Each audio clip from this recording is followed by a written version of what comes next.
So we're oversowing chicory and plantain today.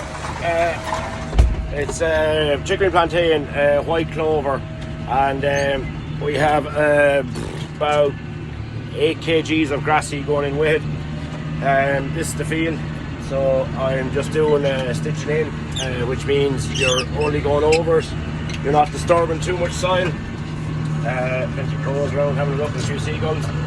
I like stitching in because it takes very little out of the sward, and it rejuvenates quite quickly. It'll come back into production quite quickly. Yeah, so this is the disc. I don't know if you won't hear me for a minute.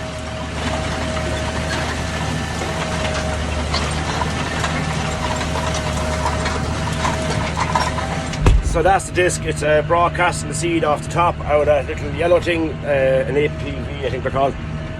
So just broadcast the seed over the discs, and yeah, we tend to do this because this, as I said, is just back into production much faster, and the what calls minimal disturbance of the biology in the soil, and the plants establish quite well with it. They tend to establish pretty well.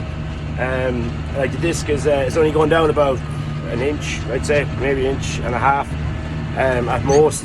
There's odd spots where it catches if the field is on level, so it'll catch more of the sod and bring it up. This field got nitrogen in the spring. It didn't really perform, the nitrogen didn't really work. It was so cold, so we've decided to oversow it. Now we did the other paddocks as well down along. The heifers are in the bottom one. We tend to graze them after sowing it to slow down the grass and give the herbs and new grass and clovers a chance to establish, because it just helps the light getting down to them and seed soil contact then with the cattle on it as well. We'll roll it after sowing it, and the cattle will come into it then, and they tend to just help with establishment by walking on the actual seed and putting it into the soil, driving it into the soil. This is a multi-species that was established last year. It's after being grazed, so it's kind of low looking. But give that 2 weeks time, we'll be after absolutely turning inside out. And that's received no fertiliser whatsoever. It was established last May, excuse me. And it's got no fertiliser since May. We put a bit of watery slurry on it, but that's all the multi-species swards get on the farm, is a bit of watery slurry. The cows' production, they tend to go up in production by about a litre a head when they go into the multi-species swards.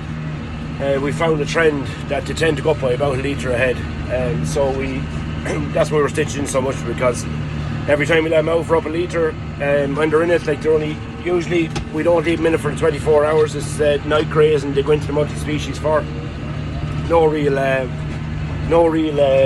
reason for it, other than at the back of the farm where I am now is a long walk, and we have the multi-species is near the shed, and we always leave them near the shed for the night grazings. But yeah, they tend to be up that litre when they're on the multi-species, so we're going to put in as much as we can.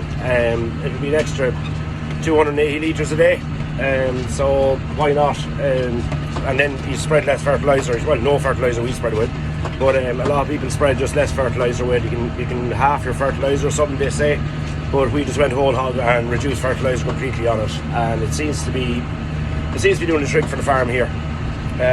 Lovely sunny day, 24th of April or thereabouts. So we'll see what this is like at the end of May. Hopefully we're back in it.